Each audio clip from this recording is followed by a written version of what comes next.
We're here in the Galapagos Islands.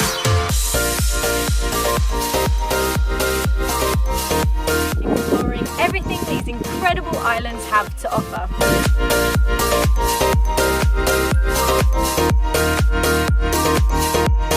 And the best way to see it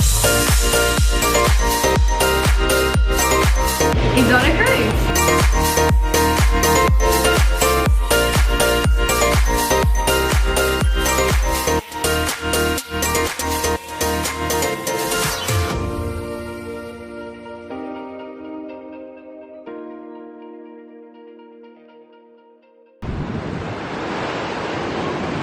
So we've had a really good morning because we saw some turtles on our way to breakfast. They were just outside the window, a couple, and the woman, or the female, was underneath. It was really cute, wasn't We've just it? seen another one swimming as we got off the boat, but now our path is blocked. We Yeah, can't get off the check this out. can't get off the jetty.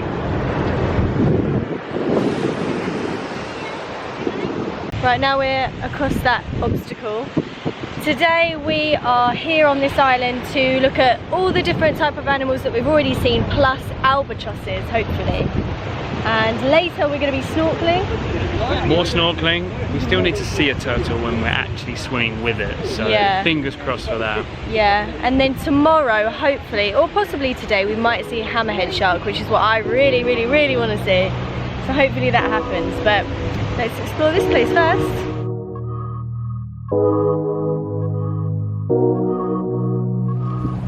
Be careful they don't snot at you That's or what they sneeze. do. Yeah, they proper like snot out the salt from the water.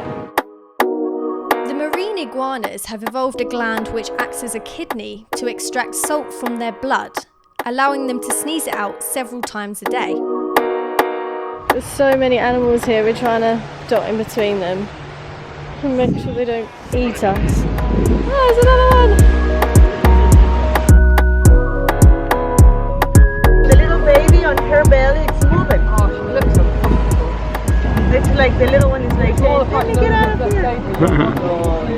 He was very focused on drinking water, or milk, sorry. And he's not sharing. Did you notice his expression? First he was surprised, second time he was like saying, just in case, this is my mother. These little ones can bite if you get too close. It's not the mother because you can see her expressions. She's very relaxed, but he's very alert. And you can hear that the little one needs to stimulate the nipples. That's why you're going to see the little one that is switching in between the first, second, third, and fourth nipple constantly. This one could be in the future, my gosh, one of these sea lions that behaves like a dog. That when you show up for the visit, yeah, he's going to be like chasing away people. Because I have seen small sea lions that has learned to do that in some of the islands. And when you're like taking pictures, suddenly they are coming and yeah. Viviana, if one of the mothers dies, unfortunately, then the baby will also die because no other mother will No take care of the adoptions. baby. No adoptions because remember during the first 5 days, mothers stays with their young ones. That means that during these days you have a very special bond. And it is not only because of instinct. It is something that it is as soon as the young one's born, something that smell that it is staying here. So that is why it's impossible that a mother adopt a different smell creature. No, it's only their own kind. Yeah. But a single female can be nursing because of the number of nipples, not just one. It could be a 2-year-old pup, a 1-year-old pup, and a newborn. That is what I have seen on this island. This is the second largest colony of sea lions. Remember that after San Cristobal, that is an ancient volcano, this would be the ancientest. This is a 3.5 million year old volcano. It is, you see, he's crying. It is because he's not getting milk. Needs to stimulate, that's why the nipples, because of the prolactin hormone. That's why he needs to be like, you can hear trying to suckle milk, but if he's crying, it's because he's not getting milk. You have always male and female taking turns because incubation of this big egg, it is 2 months. So they have to be taking turns because in seabirds you have all the time taking turns for incubation, taking turns for doing babysitting, and a male is not the provider, it is the mother and the female. So they get their own food and also they bring food for the youngling. The Galapagos albatross is the largest bird on the islands, and they have an unusual takeoff method. They walk to the edge of the cliff and throw themselves off in order to gain speed for flight. The courtship process is very slow and features a colourful dance.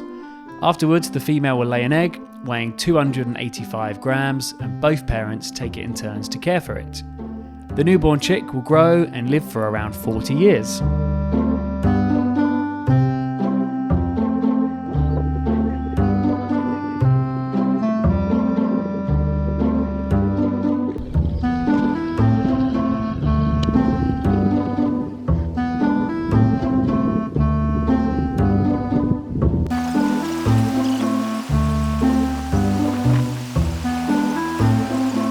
As well as dramatic cliffs and wildlife, Espanola Island also features a blowhole, which is caused by the waves being forced through the rocks. This is a good picture opportunity if you can time it right. Nailed it! You can see marine iguanas down there, and they're the only lizards in the world that have evolved to swim. But they can also dive underwater and hold their breath for how long? Up to 60 minutes, but usually 10. Up to 1 hour, but usually 10 minutes.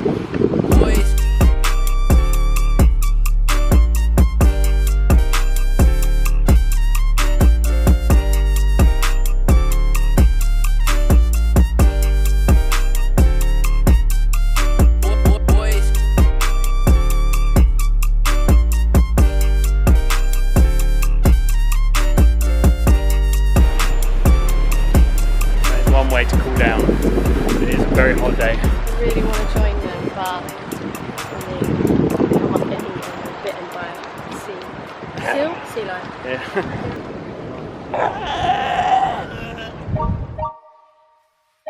In the afternoon, we relaxed on the beautiful Gardner Bay beach, which looks like somewhere from the Maldives. This was a great place for snorkeling and watching sea lions. Now, on our travelling, we've been to a beach in Australia called Whitehaven, and at the time it was said to be the 7th best beach in the world. I would say this beach is way better.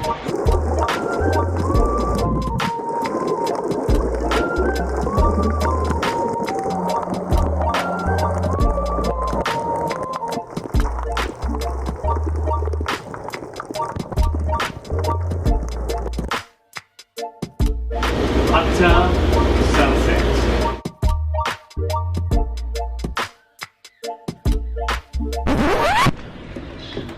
I've had to run to get the camera because we're up on the top of the ship, on the sky deck. We've seen something amazing. There are hundreds of sharks, all like thrashing around, trying to eat their food. There's like these flying fish. You can see them swimming and they skim across the surface, they fly. And all the sharks are going for them. There's like 30 different fishes flying. Alright, here we go. Oh yep, you can see a flying fish there. There are giant.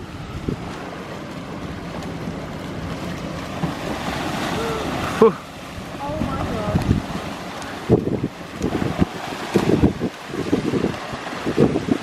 It is all kicking off. There are so many. Yeah, there are more flying fish than earlier. What an amazing sight. It was like that earlier. We never thought we'd see this. This is one of the most incredible things we've ever seen, like in person. It's amazing how quick the sharks can turn around. They can be facing this direction, and even though they're like 2-3 meters long, they can whip round so fast. Yeah, like 0 to top speed very quickly. We were later told the reason why there were so many sharks here was because the light generated by the ship. Tiny plankton are attracted to the light, flying fish are attracted to the plankton, and the sharks are attracted to the flying fish. This is what happens at dinner when there's sharks outside. We left you all alone.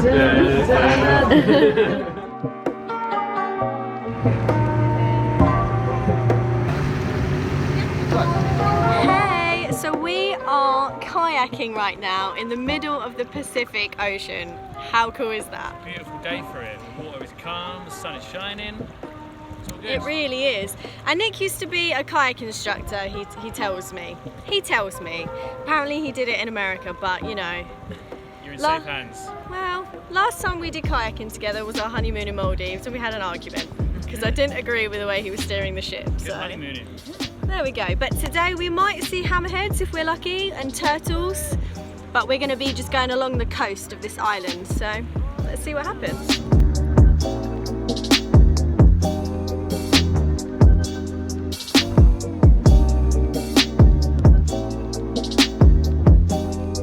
Got the pelican behind us. His beak looks so strong, I feel like he could snap my arm with it.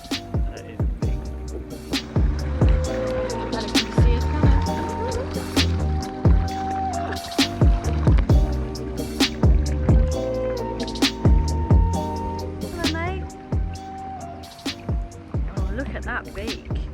Massive.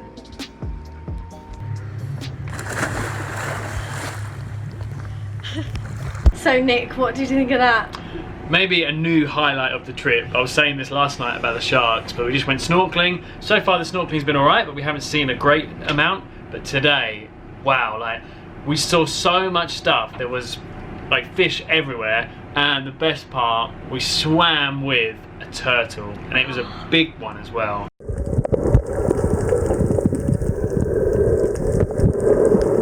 It was a green turtle, and it was really big, was it? It was massive. Yeah, it was amazing, and we were getting so close to it, and it was just so peaceful. We were just swimming with it, and yeah, I've wanted to swim like with a turtle for a long time, and I've never been able to do it, but today it happened, and it was amazing. It was so good. Yeah, so Nick's always had really bad luck with it, and at first we thought it was both of us, but I snorkeled in Brazil and I saw one pretty much as soon as I went under, but Nick wasn't there, so we've always wanted you to see one, and you finally did it. Yeah. Yes. Yes. And we saw a sea lion as well. Yeah, and there was that's just from under. everything. Actually, let me show you this. We've got this this picture in our room, and this is actually what it was like. So this picture here, there's a guy, and there's like life all around him. Like that is the Galapagos, and that is what our snorkeling this morning was exactly like. Everywhere you looked, wasn't it? It was amazing, it was so good. And this is only a little thing, but we saw a starfish as well, which I'd never seen in real life before. I thought that was pretty cool. Loads of really pretty rainbow fish. It was just, oh, it was so good. Oh, the pelican, it was spectacular. All the pelicans were flying and diving in the water to catch fish, and they're doing it like right in front of our face, so we can see them fly in, and then we can go underwater and we can see them catch the fish. It was spectacular, it was amazing. It was like being in an Attenborough documentary. I mean, I felt I was right in the middle of it. So many times I thought I was going to get pecked by the pelicans, but God, that was one of, not a highlight of the trip, I would say that was a highlight of my life. Yeah, it was up there, it was one of them. That was insane. Right, hi friends, so I'm going to show you what we just saw today around Eden Island, here close to Santa Cruz. So at the very beginning we saw the green turtle swimming very close to us, sea lion too. And well, about the fish, let me show you the other side here. We got to see lots of Cortez rainbow wrasse babies, yeah, very little ones. We also saw Panamic surged majors and lots of parrotfish as well. The pumphead parrotfish and the blue-chin parrotfish, both female and male. We also got to see the razor sturgeon fish here, and the Mexican hogfish, also known as the streamer hogfish. And well, some of us also saw the flag cabrilla and even the stone scorpionfish. This is a very hard one to spot because it looks like a rock, but some of our guests today, they also saw it. What else? So I saw a starfish, but it didn't really look like that. It wasn't where it's kind of joined there. It was very was it pointy. thin? Yeah, pointy, maybe bigger and thin. But this is the pyramid sea star. That's another type of, actually the one you saw. That's another type of called the pyramid sea star. And well, from time to time we may also see this one, but not today. You saw the pyramid. Yeah, that's the name of it. Anything else you saw? Yeah, so we definitely saw this one, and it was really small. That's right. So Actually, they're very colorful, and the males and the adults especially, they're much bigger than the ones we saw today. The ones we saw were very, very small, very young ones. And we also saw sardines, of course. Yeah, lots of them. That's why the pelicans, brown pelicans, were all over the place too. Diving there, plunge diving. That was great. Yeah, the last part. We were completely surrounded by all the pelicans, and like, I was so scared they were going to land on me. They landed right by Nick so many times. They were kind of attracted to you. But yeah, their eyesight must be amazing to just cut through. Yeah, they're very good divers. Probably not as elegant divers as the bluefoot and boobies, but they are very good ones. Yeah, that's why they were there.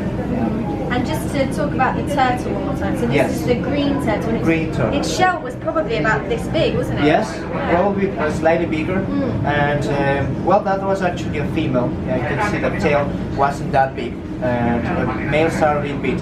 Well, the tails of these are bigger than that. So that was a female, and it's called the Pacific green sea turtle. It's actually an endemic subspecies of Galapagos. Okay. And the tail, is that the only way to tell if it's male or female? Also the size. Well, on the sea turtles, most of the times actually the females are bigger than males. Yeah, but the tails of the males are bigger. Yeah, so that's how you tell. Yeah. That's amazing. Later that afternoon, we went for our last snorkeling trip around North Seymour Island, where we saw this boy, a white tip reef shark. We then moved on to our last activity, a sunset walk around the island to say goodbye to our mates, the blue-footed boobies. Same species with more food supply. It's only required to be full of air when they're still single. As soon as they get married, no more red balloons. Yeah, that's the logic. So this one's a bachelor. He's ready. Bachelor, yes. Come get me, girls. And the older sibling is always a survivor. And the reason why the elder sibling it is very aggressive is testosterone. So why to bother in spending energy laying 2 eggs and incubating 2 eggs if at the end just one survives? It is just in case. The first one is not a non-viable egg. That's the explanation why. Viviana? Yes. So with the second one, if they, how do they die then? Do they just don't feed them the food? The other sibling that produces this high amount of testosterone is going to be kicking out the younger sibling out of the familiar boundaries. You know, in Nazca boobies, they do collection of nesting material. Blue-footed boobies, they just poop in a circle. It is the same. So what it is inside of the familiar boundaries, it is recognized. When it's outside of these familiar boundaries, it's just ignored. Yes, I have many times feel very tempted to move the teeny tiny one, the size of your pinky finger, to put it back into the nest, but it's impossible. And the elder sibling is too aggressive. No? Does he think we're a booby? Maybe. But Come on, he's dance. only doing this play, it is because of girls. And that's because of, maybe because of your blue feet, blue shoes. Okay, we're going to be coming this way after you get your picture. Because he's on the trail, obviously.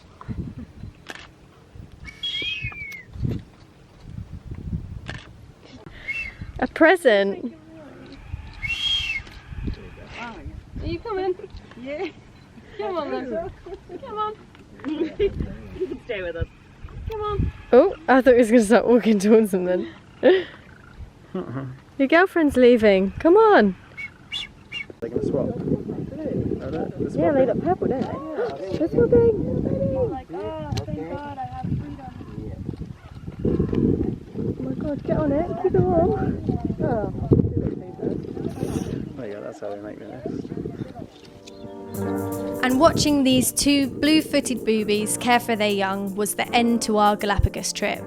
From the daily sunsets to the incredible beaches, the sea lions, endless types of birds and giant tortoises, the underwater life and people we met along the way, we've had a life-changing, mind-blowing experience, despite not liking the moonshine. We seriously can't thank Metropolitan Touring enough for collaborating with us on this, but more importantly for being effortless to work with, faultless in their service and their overall professionalism. They truly delivered a once-in-a-lifetime trip.